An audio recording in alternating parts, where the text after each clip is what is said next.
তোমাদের 5 years plan অর্থাৎ পঞ্চবার্ষিকী পরিকল্পনার যে হোমওয়ার্কটা দেওয়া হয়েছিল পড়ার জন্যে, তার যে নোটসটা দেওয়া হয়েছে তার প্রথমে আছে যে এর হিস্টোরিক্যাল ব্যাকগ্রাউন্ড আমরা বলতে পারি, ঐতিহাসিক প্রেক্ষাপট। সংবিধান যেমন হঠাৎ করে হয়নি, তেমনি 5 ইয়ার্স প্ল্যান হঠাৎ করে হয়নি। এর আগেও কিন্তু একটা ইতিহাস আছে। এখান থেকে দুই একটা প্রশ্ন কিন্তু থাকার সম্ভাবনা থাকে, এবং প্রত্যেকটা তথ্য এখানে যেটা দেওয়া হয়েছে পরীক্ষার জন্য খুবই ইম্পর্ট্যান্ট। এটা পুরোটাই, এই 5 ইয়ার্স প্ল্যান পুরোটাই কনসেপ্টের কিছু নাই, বোঝারও কিছু নাই, জাস্ট কিছু ইনফরমেশন মুখস্থ রাখা। তো আমি অডিও করে বলছি, তোমরা যাতে তোমাদের একটু সুবিধা হয় পড়তে।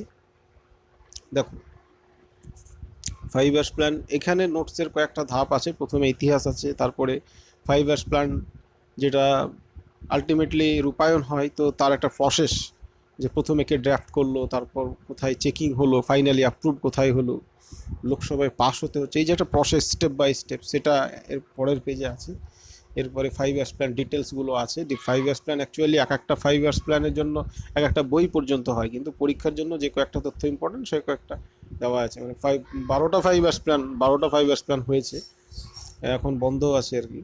তো সেই 12টা 5 ইয়ার্স প্ল্যান মোটামুটি দুটো পেজে এখানে কভার করা আছে, মানে একদমই টু দ্য পয়েন্ট আর কি আছে। এছাড়া কিছু কম্পোজিশন এখানে আছে, যেমন প্ল্যানিং কমিশন, যেটা এখন নীতি আয়োগ হয়ে গেছে। তারপরে নীতি আয়োগের জন্য আলাদা করে নোটস পড়তে হবে।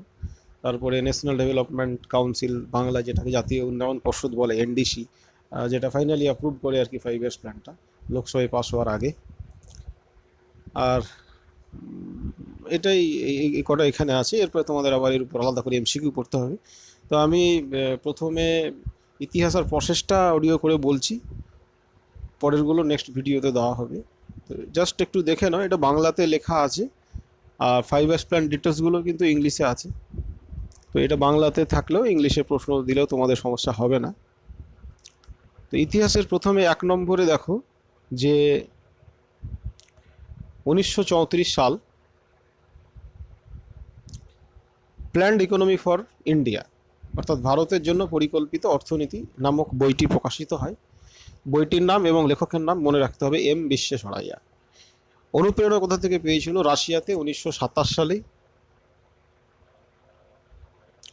বলশেভিক, সরি 1927 সালে প্রথম পঞ্চবার্ষিকী পরিকল্পনা শুরু হয়। এটা মনে রাখা দরকার যে ফার্স্ট 5 ইয়ার্স প্ল্যান শুরু হয় কিন্তু বিশ্বের মধ্যে রাশিয়াতে, এবং সেটা 1927 সাল।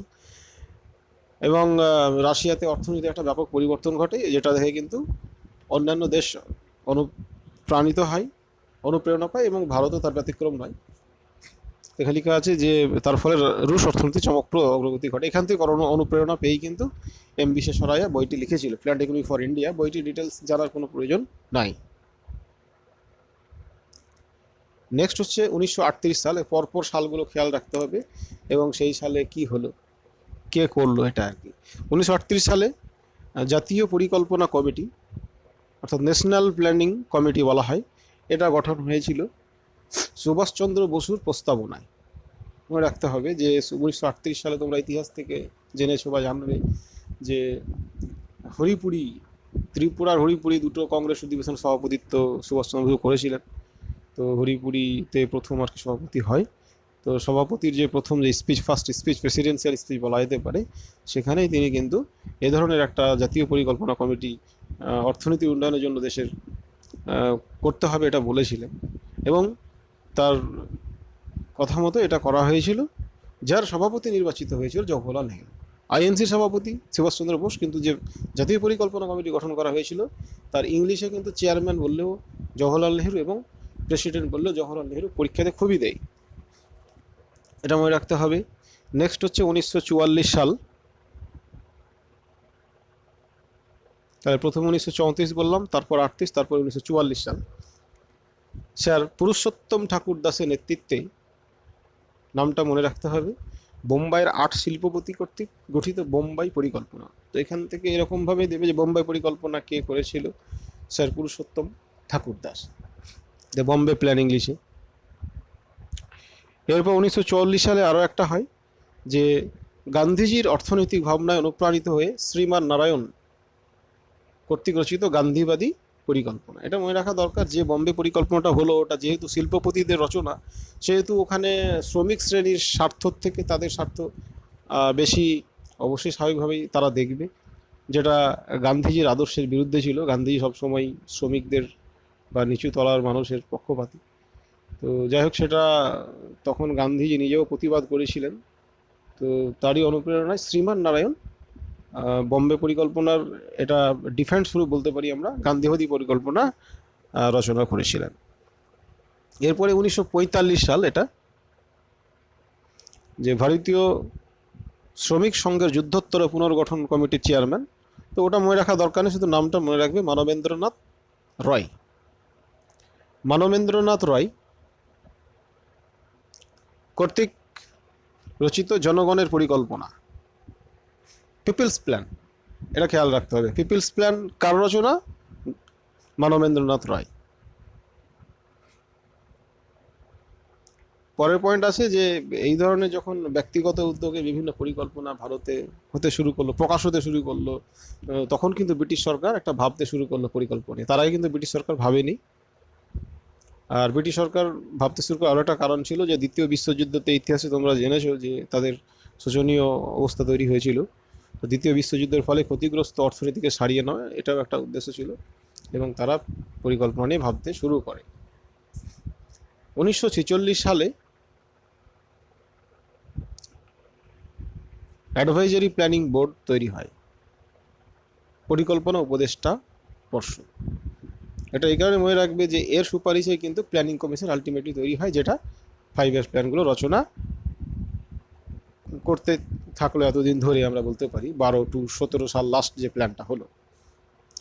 তো পরের পয়েন্ট হচ্ছে 1950 সালের 15ই মার্চ কিন্তু উপরোক্ত পর্ষদ, যেটা বলা হলো অ্যাডভাইজারি প্ল্যানিং বোর্ড, তার সুপারিশে তৈরি পরিকল্পনা কমিশন। আর 1950 সালে আরও একটা পরিকল্পনা, সর্বোদয় পরিকল্পনা, জয়প্রকাশ নারায়ণ। এটা খেয়াল রাখতে হবে, 1950 সালে জয়প্রকাশ নারায়ণ তৈরি করেন সর্বোদয় পরিকল্পনা, যার কিছুটা কিন্তু ভারত সরকার গ্রহণ করেছিল। এর আগের যে পরিকল্পনার কথাগুলো বলা হলো, তার তার সাধারণত সরকার গ্রহণ করেনি, কিন্তু 1950 সালে জয়প্রকাশ নারায়ণ যে সর্বোদয় পরিকল্পনাটা করেছিলেন, তার কিছুটা কিন্তু ভারত সরকার গ্রহণ করেছিলেন। তো এখান থেকে পরিকল্পনা কমিশনটা কবে তৈরি হলো? 1950 সালে 15ই মার্চ। এটা কিন্তু খুবই গুরুত্বপূর্ণ, সাল এবং ডেট দুটোই মনে রাখবে। আর প্ল্যানিং কমিশনের একটা আলাদা কম্পোজিশন পরে দেওয়া আছে। এবারে পরিকল্পনা রচনার প্রসেসিংটা দেখে নাও। এখানে গ্রাফিক্যালি দেখানো হয়েছে, বইতে কিন্তু ডিটেলসে থাকে। এটা কিন্তু তুজাম্মল হোসেনের বাঙ্গুলি ভার্সন বইটাতে আছে ডিটেলসে, আমি এটাকে গ্রাফিক্যালি করেছি পড়ার সুবিধার্থে এবং বোঝার সুবিধার্থে। যাই হোক, পরপর বলে দিচ্ছি যে পরিকল্পনা কমিশন প্রথমে একটা খসড়া, যেখানে পরিসংখ্যান উল্লেখ থাকে, একটা তৈরি করে, রাফ পেপার বলা যেতে পারে। সেটা তারপরে যায় জাতীয় উন্নয়ন পর্ষদে, পরিকল্পনা কমিশন থেকে জাতীয় উন্নয়ন পর্ষদে গেল, ন্যাশনাল ডেভেলপমেন্ট কাউন্সিল বা শর্টকাটে এনডিসি বলা হয়। এনডিসিতে যাওয়ার পর তারা দেখে সেটাকে আবার পরিকল্পনা কমিশনেই ফেরত পাঠায়। পরিকল্পনা কমিশনে আবার এই দুই দিক থেকে, যেমন বিভিন্ন মন্ত্রক কেন্দ্রের অধীন বা রাজ্যের অধীন, এটা যেহেতু প্রকাশ হয়ে যায় যে পরিকল্পনা কমিশন একটা খসড়া তৈরি করছে, তো তখন তাদেরকে নোটিশ দেওয়া হয়, জানানো হয়। তখন কেন্দ্র বা রাজ্যের মন্ত্রক থেকে বিভিন্ন প্রকল্পগুলো পাঠানো হয় ইনক্লুড করার জন্য। এছাড়া বিশেষজ্ঞ মহল তারা তাদের মতামতগুলো পাঠায়। তো ন্যাশনাল এনডিসি থেকে ফেরত এলো, তার কিছু মতামত থাকবে, আর এই জিনিসগুলো নিয়ে তখন আরও একটা যেটাকে উপক্রমণিকা পত্র, অ্যাপ্রোচ পেপার বলা হচ্ছে, মানে রাফ পেপার কিন্তু আরও একটু মডিফাইড ভার্সন, অ্যাপ্রোচ পেপার তৈরি করছে। দিয়ে সেটা পাঠানো হচ্ছে কেন্দ্রীয় ক্যাবিনেট, অর্থাৎ মন্ত্রিসভায় পাঠানো হচ্ছে। লোকসভাতে কোনো জিনিস পাস হতে গেলে আগে ক্যাবিনেটের অ্যাপ্রুভ্যাল লাগে, তো কেন্দ্রীয় ক্যাবিনেটে পাঠানো হচ্ছে। কেন্দ্রীয় ক্যাবিনেট সম্বন্ধে যদি কারো ধারণা না থাকে, সেটা পলিটি থেকে তোমরা জানবে, আর কারো যদি থাকে তাহলে খুব ভালো।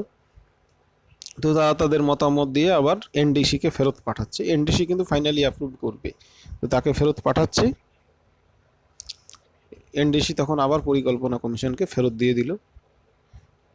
এবারে পরিকল্পনা কমিশন খসড়াপত্র তৈরি করলো, যেটাকে বলা যেতে পারে যে অ্যাপ্রুভাল হওয়ার আগে ফাইনাল পেপার, কিন্তু যেহেতু অ্যাপ্রুভাল হয়নি তাই এটাকে খসড়াপত্র বলা হচ্ছে। আবার ক্যাবিনেট মন্ত্রিসভাতে যাবে, সেখান থেকে চলে যাবে জাতীয় উন্নয়ন পর্ষদ, সে কিন্তু অনুমোদনটা দেবে। অর্থাৎ দেখে এই প্রশ্নটা সাধারণ লেভেলের প্রশ্নতে খুব দেই, যে পরিকল্পনা কমিশনকে অনুমোদন কে করে? জাতীয় উন্নয়ন পর্ষদ। এরপর কি হচ্ছে, চূড়ান্ত পত্র হয়ে গেল, তার আগে খসড়াপত্র, এবং যেই অনুমোদন পেল সেই হয়ে গেল চূড়ান্ত পত্র। সেটা রূপায়ণের আগে লোকসভাতে কিন্তু পাশ হতে হবে, তাই লোকসভাতে এটা পাশ হওয়ার পর রূপায়ণ হলো। এই হচ্ছে পরিকল্পনার প্রসেস। এখান থেকে যে প্রশ্নগুলো হয়, একটা তো বলা হলো যে ফাইনালি অ্যাপ্রুভ কে করে, এনডিসি। এছাড়া এটা সাজাতে দেই বিভিন্ন, যে ক্যাবিনেট, লোকসভা, এনডিসি, পরিকল্পনা কমিশন, গুরুত্বপূর্ণ সংস্থাগুলো আছে, এগুলো পরপর দিয়ে বলে যে সাজাও পরপর, প্রথমে কোথায় তারপরে কোথায়। তো এখান থেকে কিন্তু 2-3 রকম এভাবে ঘুরিয়ে প্রশ্ন হয়, তাই ভালো করে দেখে নেবে। আচ্ছা, বাকি আরও যেগুলো থাকলো সেগুলো পরবর্তী ভিডিওতে দেওয়া হবে।